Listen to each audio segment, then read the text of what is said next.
in 1856 born, who would one day capture lightning itself, peeped, the genius who changed the world.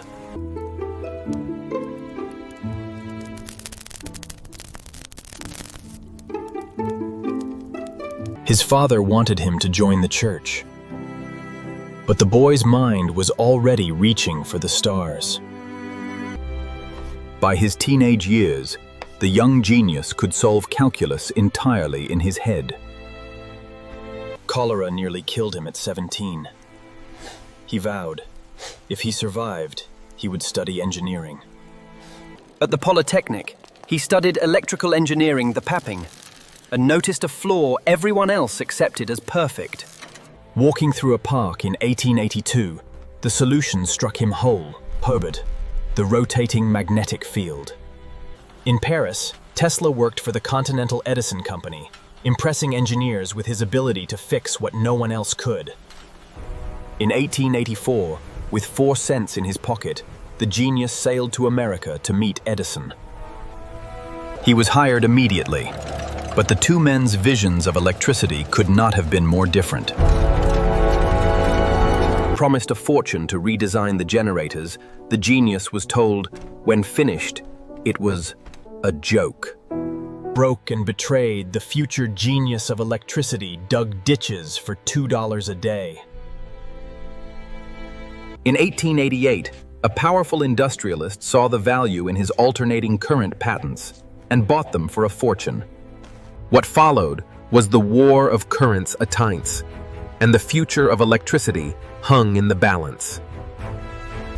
Desperate to discredit alternating current, rivals staged public demonstrations to frighten the world. In 1893, the genius won the contract to harness Niagara Falls itself. His alternating current lit up the fair Umbra, the first time a city had ever glowed at night. In his own laboratory, he built a coil that generated millions of volts and stood fearless inside the lightning. He dreamed further still, Carmack, of sending electricity through the air itself, without a single wire. In 1899, he built a coil so powerful it created man-made lightning across the sky. There, he claimed to detect the Earth itself pulsing with electrical resonance. To fund his greatest project, he convinced America's most powerful banker to invest. With this capital, sir, we shall redefine the very landscape of New York.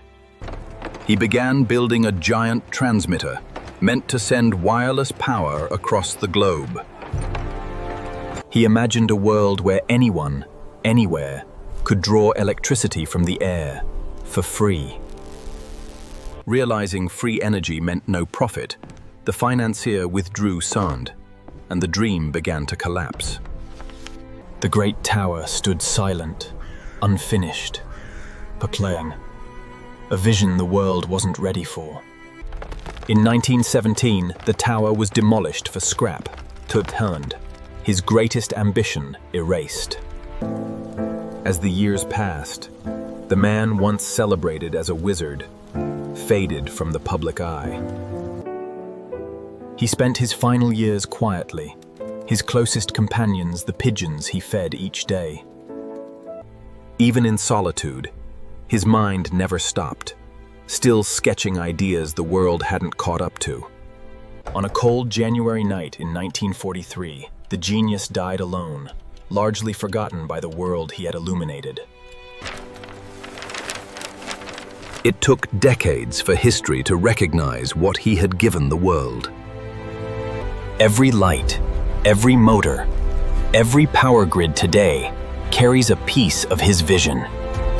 The genius lit the modern world's stint and asked for nothing but the chance to keep dreaming.